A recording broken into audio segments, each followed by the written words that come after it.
শেরপুরে স্থানীয় প্রশাসনের আয়োজনে সব প্রার্থীদের অংশগ্রহণে কিন্তু গতকাল নির্বাচনী ইশতেহার ঘোষণার একটা অনুষ্ঠান ছিল। সেখানে প্রত্যেকটা দলের জন্য সুনির্দিষ্ট আসন ছিল, সেখানে তারা বসবেন। জামাত ইসলামের নেতৃবৃন্দ সেখানে সব আসন তথা চেয়ারগুলো আগে থেকে দখল করে রেখেছেন এবং বিএনপি যারা নেতাকর্মী রয়েছে ওনাদের জন্য যে নির্দিষ্ট আসনগুলো রয়েছে সেই চেয়ারগুলো ছাড়ছিলেন না। প্রশাসন বারবার আহ্বান জানানোর পরও তারা কিন্তু সেই চেয়ারগুলো ছাড়তে অস্বীকৃতি জানিয়েছেন। চেয়ারে বসার মতন খুব তুচ্ছ একটা ঘটনাকে কেন্দ্র করে শেরপুরে যে সহিংসতা এবং সংঘাত আমরা দেখেছি সেটি কোনোভাবেই কাম্য নয়। গণ অভ্যুত্থানের পর আমাদের সবার প্রত্যাশা ছিল এমন একটা নির্বাচন যেখানে পরিবেশ হবে উৎসবমুখর, যেখানে সবাই আন্তরিকতা নিয়ে এগিয়ে আসবে, কোনো সংঘাত থাকবে না।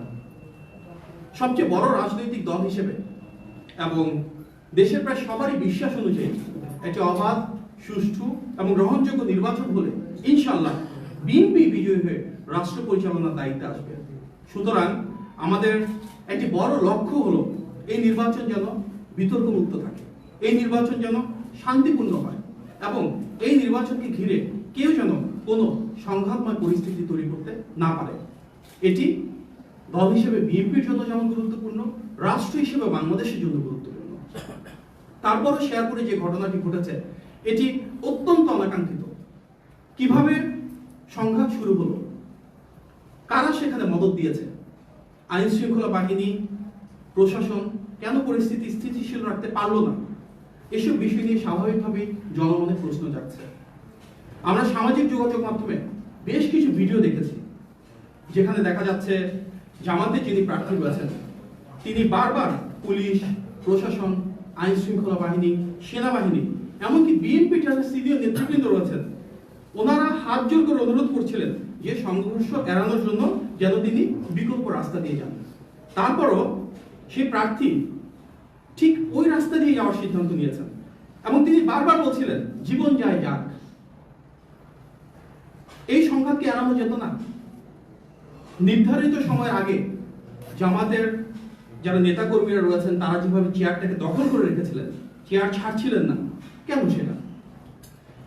তারা কেন সেখানে আমরা দেখতে পেয়েছি, শুনতে পেয়েছি আগে থেকে লাঠিসোঁটা জোগাড় করে রেখেছিলেন?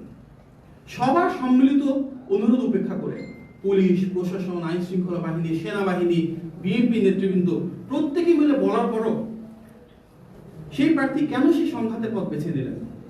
এসব বিষয় নিয়ে সামগ্রিকভাবে দ্রুততম সময়ের মধ্যে একটা সুষ্ঠু এবং গ্রহণযোগ্য তদন্ত হওয়া অত্যন্ত প্রয়োজন। এই সংঘাতে একজন মানুষ নিহত হয়েছেন, তিনি যে দলেরই হোক না কেন তা কোনোভাবেই কাম্য না, কোনোভাবেই মেনে নেওয়া যায় না। বিএনপিরও কিন্তু 40 জনের বেশি নেতাকর্মী আহত হয়েছেন, তার মাঝে অনেকেই খুব সংকটাপন্ন অবস্থায়, আশঙ্কাজনক অবস্থায় হাসপাতালে ভর্তি রয়েছেন। যিনি নিহত হয়েছেন, যিনি আহত হয়েছেন, তারা প্রত্যেকে তেমন একটা রাষ্ট্র ব্যবস্থা চেয়েছিলেন যেখানে শান্তিপূর্ণ নির্বাচন থাকবে, যেখানে কোনো মারামারি থাকবে না, কোনো কোন্দল থাকবে না, একটা উৎসবমুখর পরিবেশ থাকবে। আমরা সামগ্রিকভাবে প্রশাসন ও আইন শৃঙ্খলা বাহিনীকেও আরো জোরালো ভূমিকা রাখার আহ্বান জানাচ্ছি। আমরা সেই ফ্যাসিবাদের আমলে ফেরত যেতে চাই না যেখানে কোনো কিছু হলে দোষারোপের রাজনীতি হবে, কোনো কিছু হলেই সেটাকে নিয়ে স্বার্থ হাসিলের একটা নতুন বয়ান তৈরি করা হবে। আমরা চাই সুষ্ঠু তদন্ত, পাশাপাশি সবাইকে আহ্বান জানাতে চাই কেউ যেন কোনো উস্কানি না দেন, কেউ যেন উস্কানিতে পা না দেন। আমরা সবাই মিলে একটি শান্তিপূর্ণ সহাবস্থান চাই, সৌহার্দ্যপূর্ণ রাজনৈতিক পরিবেশ চাই যেখানে প্রতিটি রাজনৈতিক দলের প্রত্যেকের সাথে একটা সম্মানবোধ বজায় থাকবে। শেরপুরের এই ঘটনার পুনরাবৃত্তি যেন দেশের আর কোথাও না ঘটে সেই জন্য আমরা অন্তর্বর্তী সরকারের প্রতি জোরালো আহ্বান জানাচ্ছি। প্রতিটি রাজনৈতিক দলকে আহ্বান জানাবো আপনারা দায়িত্বশীল হন, গণতান্ত্রিক আচরণ যেন সবাই মিলে বজায় রাখি। যার যেখানে বসার স্থান সেখানে সবাই বসবেন, যার যেখানে কর্মসূচির অবস্থান সেখানে তারা সেই কর্মসূচি পালন করবেন। গণতান্ত্রিক এই সৌন্দর্যটা যদি বজায় থাকে তাহলে ইনশাআল্লাহ আমরা সবাই মিলে এই নির্বাচনী পথযাত্রায় একসাথে চলে গণতন্ত্রকে সুপ্রতিষ্ঠিত করব। সবচেয়ে বড় রাজনৈতিক দল হিসেবে, সবচেয়ে জনপ্রিয় রাজনৈতিক দল হিসেবে, আসন্ন নির্বাচনে বিজয়ী হওয়ার সবচেয়ে বেশি সম্ভাবনা সম্পন্ন রাজনৈতিক দল হিসেবে আমরা বিশ্বাস করি সবচেয়ে বেশি শান্তি প্রতিষ্ঠা, বিতর্কমুক্ত নির্বাচন আমাদের একটা অগ্রাধিকার।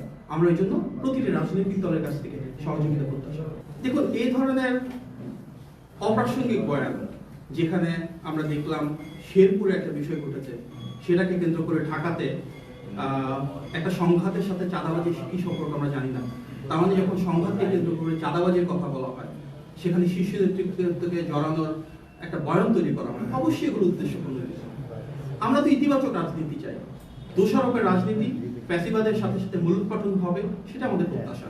সুতরাং আগামী বাংলাদেশে আমরা সবার কাছ থেকে সেই পারস্পরিক সম্মানটুকু প্রত্যাশা করি।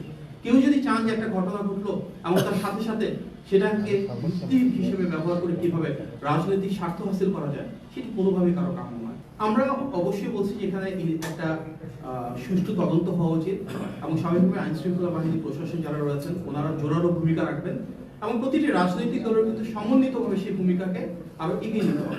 প্রত্যেকটা রাজনৈতিক দল যদি ইতিবাচক ভূমিকা পালন করে এবং সমন্বিতভাবে আইন শৃঙ্খলা বাহিনী এবং প্রশাসনকে সহযোগিতা করে, তাহলে তার সমস্যা হয় না।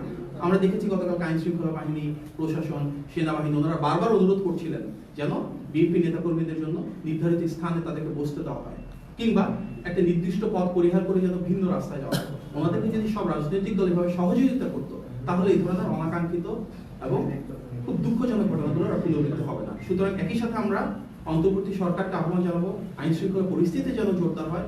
একই সাথে আমাদের বর্তমানে যারা ভিন্ন ধরনের রাজনীতিতে আমাদের বিরুদ্ধে অবস্থান নিচ্ছেন, ওনাদেরকে আহ্বান জানাবো যেন আরো বেশি দায়িত্বশীল হন এবং প্রশাসনকে সর্বোচ্চ সহযোগিতা করেন।